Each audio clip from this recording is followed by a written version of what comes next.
Hello everyone, welcome to एनसीनो classes. आज एनसीनो क्लासेस में हम अपनी कंटिन्यू वीडियो का जो थर्ड पार्ट है वो कराने वाले हैं, जिसमें हम सेक्शन नंबर सी करवाएंगे। पिछली वीडियो में हमने सेक्शन नंबर ए और सेक्शन बी करवा दिया है, तो आप पहले उसे देखें और इस कंटिन्यू वीडियो को उसके बाद देखें। तो चलिए स्टार्ट करते हैं। क्वेश्चन नंबर 12 जो कि 4 मार्क्स का क्वेश्चन है, और कैसे करना है चलिए देखते हैं। ये क्वेश्चन आपका सेकंड चैप्टर से है, इन्वर्स ट्रिग्नोमेट्री से। ठीक है, एक मिनट।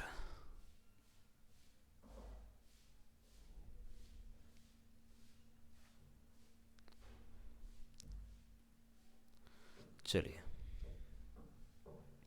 इस क्वेश्चन को समझते हैं और करते हैं। बहुत ही सिंपल सा क्वेश्चन है।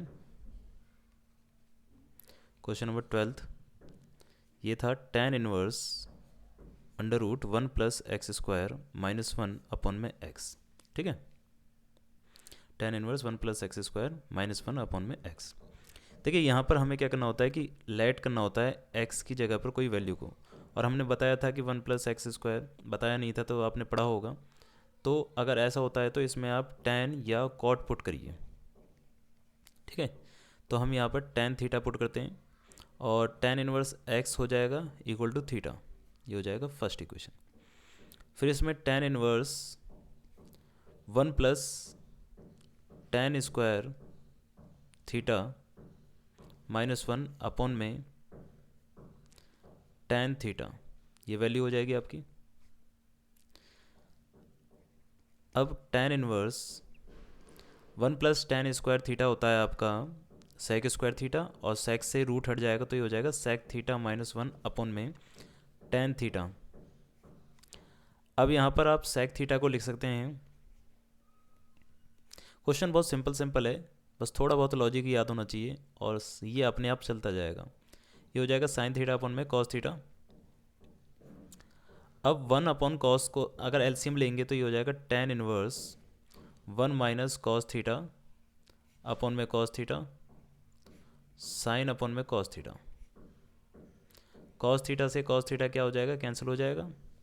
तो ये हो जाएगा हमारे पास tan inverse 1 minus cos theta upon में साइन थीटा। अब 1 माइनस कॉस थीटा का जो फॉर्मूला होता है वो होता है 2 sine square theta by 2।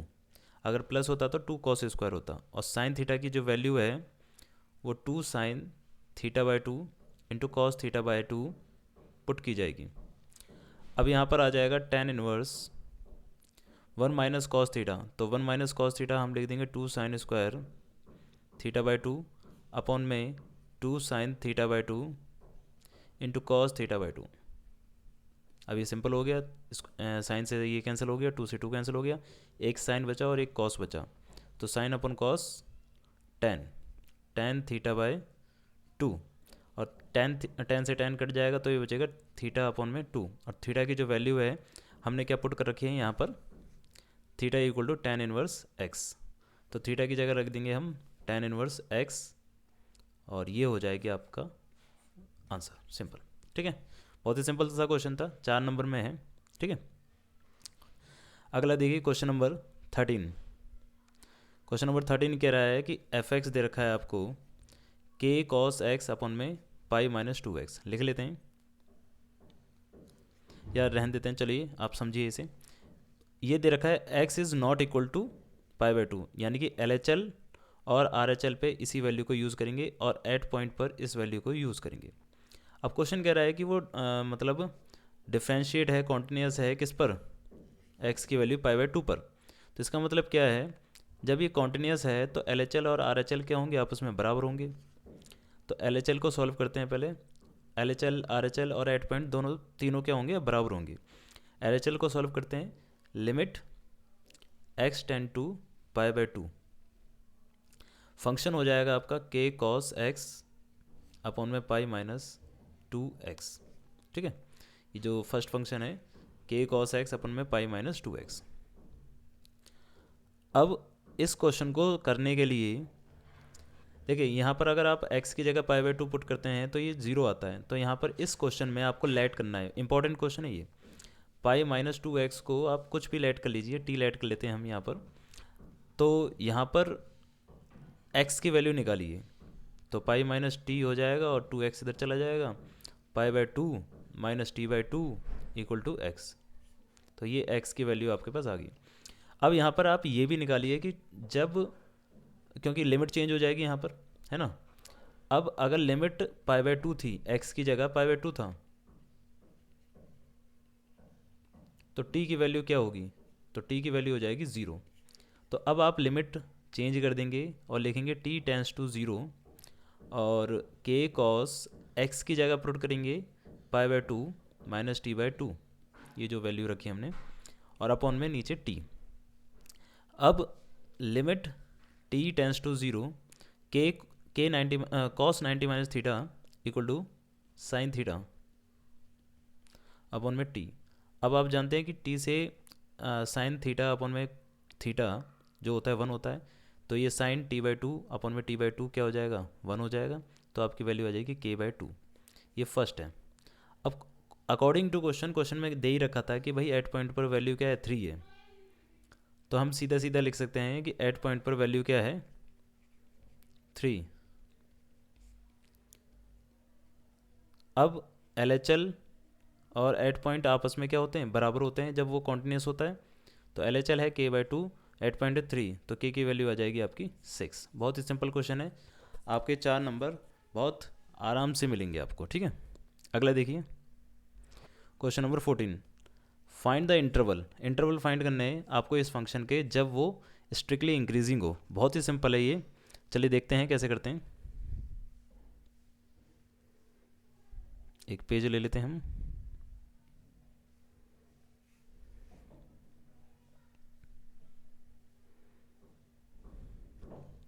Question number 14, function है हमारे पास 2x³ minus 3x² 2x³ minus 3x²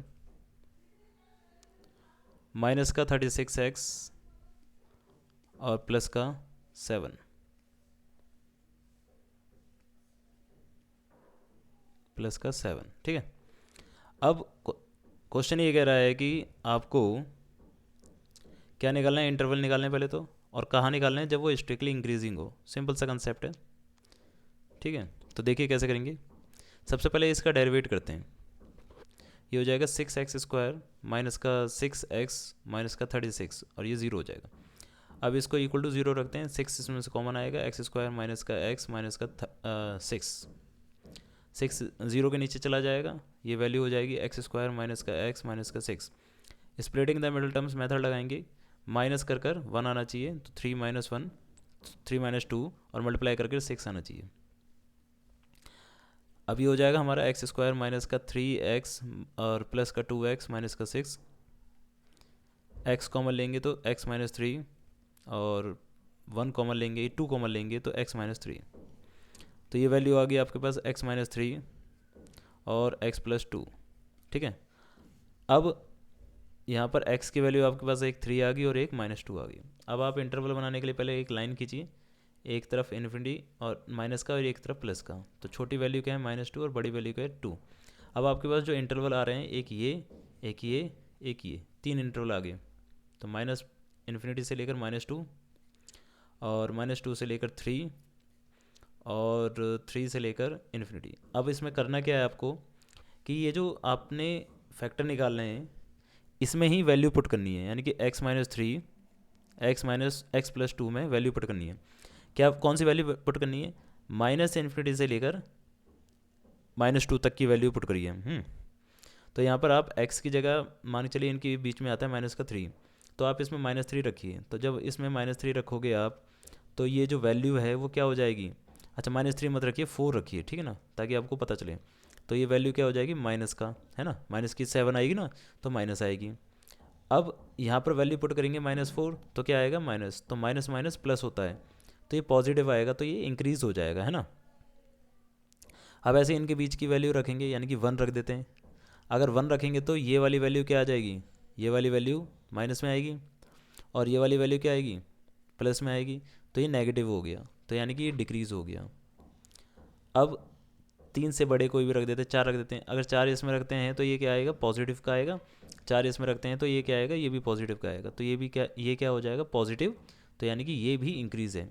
तो आपकी इंक्रीज़ कौन सी जगह पर आती है, 2 जगह पर आ रही है। आपका माइनस से इन्फिनिटी से लेकर -2 और 3 से लेकर इन्फिनिटी, इसमें आपकी वैल्यू क्या आ रही है, इंक्रीजिंग आ रही है। बहुत ही सिंपल सा कंसेप्ट है, ज़्यादा इसमें दिक्कत देने की जरूरत नहीं है, और 4 नंबर आपको मुफ्त के मिलेंगे। चलिए अगला क्वेश्चन देखते हैं।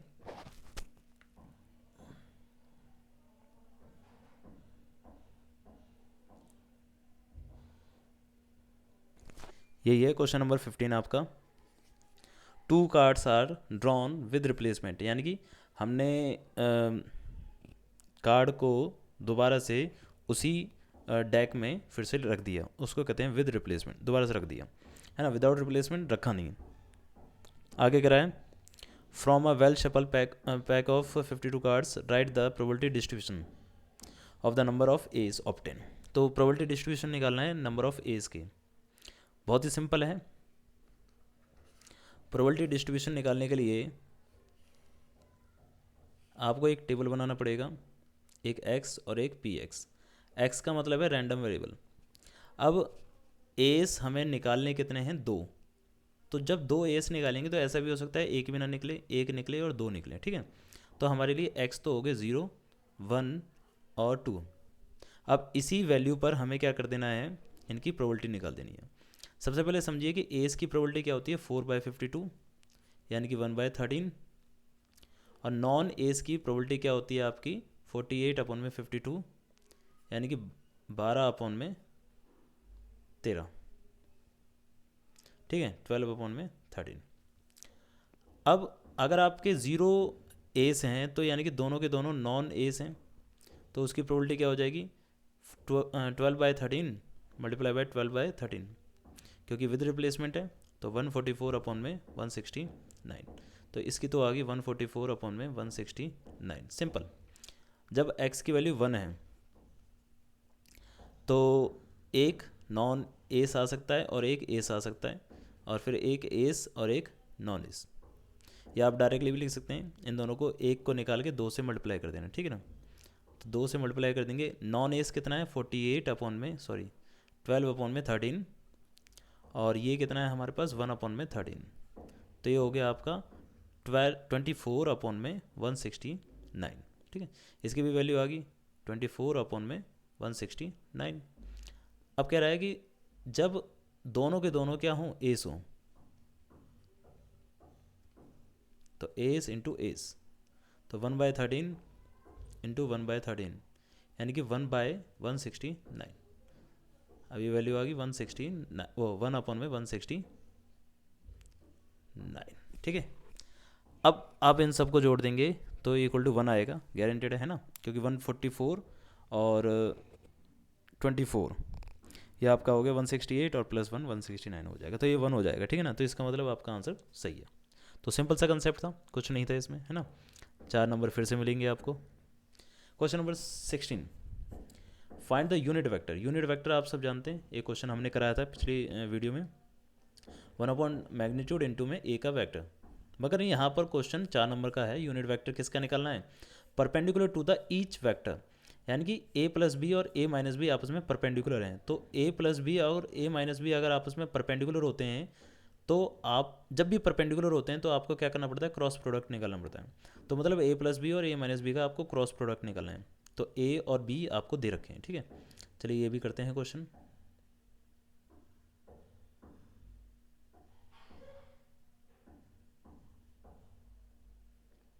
एक पेज ले लेते हैं हम।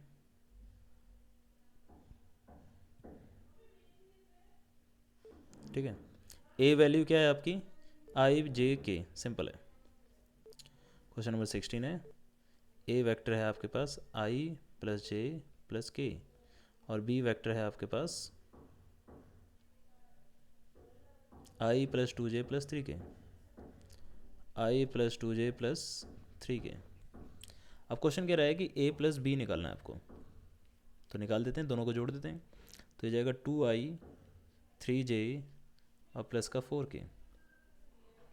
a - b निकालना है आपको, माइनस कर देते हैं, 0 और माइनस का जे और माइनस का 2k। अब आपको इनका क्रॉस निकालना है। क्रॉस निकालने के लिए हम क्या निकालते थे, डिटर्मिनेंट। याद हो आपको? अगर नहीं याद है तो समझ जाइए इसमें, a माइनस बी, तो ये हो जाता है आई जे के, और पहला वेक्टर लिख देंगे 2 3 4, और दूसरा वेक्टर लिख देंगे 0 -1 -2। अब इसका डिटर्मिनेंट निकाल देते हैं, आई, और ये हो जाएगा माइनस का 6 और प्लस का 4, बीच में माइनस आता है, माइनस का जे, और ये लाइन और ये लाइन माइनस हो जाएगी। डिटर्मिनेंट निकालना है, ठीक है ना, ज़्यादा कन्फ्यूज़न क्रिएट मत करना। ये हो जाएगा माइनस का 4 और हो जाएगा 0, प्लस का के, तो ये लाइन गई और ये लाइन गई, तो ये हो जाएगा माइनस का 2। ये हो जाएगा माइनस का 2i और प्लस का 4j और माइनस का 2k। सिंपल कंसेप्ट है ये, इसमें भी ज़्यादा कन्फ्यूज़न क्रिएट करने की ज़रूरत नहीं है। अगर आपको डिटर्मिनेंट निकालना है तो ईजिली तरीके से ही हो जाएगा, ठीक है। इसको हम मान लेते हैं सी वेक्टर। अब इसका क्या निकालना है हमें, यूनिट वेक्टर, ठीक है। अब यूनिट वेक्टर निकालना है सी का, तो उसका फॉर्मूला होता है 1 मैग्नीट्यूड इंटू में ए का वेक्टर, तो वही हो जाएगा। अब इसका मैग्नीट्यूड कर देंगे, तो ये हो जाएगा 4 + 16 + 4 और माइनस का 2i प्लस का 4j और माइनस का 2k, ठीक है। ये हो जाएगा आपका 1 में 24 हो जाएगा। 24 को लिख सकते हैं 2√6, और ये सब के नीचे आ जाएगा फिर बाद में, ठीक है। बहुत ही सिंपल क्वेश्चन है। -2i में 2√6 प्लस 4 में 2√6 और 2 में 2√6। अब 2 से तो ये कैंसिल हो गया, ठीक है, जो कैंसिल हो सकता है। i में √6 माइनस का, और प्लस का 2 में √6 j और माइनस का 1 में √6 k। बहुत ही सिंपल क्वेश्चन है। क्वेश्चन यहाँ पर आपके हुए ख़त्म सेक्शन सी के, ठीक है। अगली वीडियो हम सेक्शन डी की बनाएंगे और जल्दी ही बनाएंगे, और वो 6 नंबर के क्वेश्चन होंगे। और इन 6 नंबर के क्वेश्चनों में ये आपके 4 क्वेश्चन हैं, 1 2 और 3 एंड 4 क्वेश्चन है आपके। इन 4 क्वेश्चनों को हम अगली वीडियो में कंटिन्यू करवाते हैं। जब तक के लिए आप इस वीडियो को देखें और पिछली जो हमने 3 वीडियो डाल रखी हैं उनको भी देखें, ताकि आपका एक पूरा चैप्टर, एक पूरा जो प्रीवियस ईयर का क्वेश्चन पेपर है वो इजी तरीके से कंप्लीट हो जाए, ठीक है। चलिए मिलते हैं अगली वीडियो में।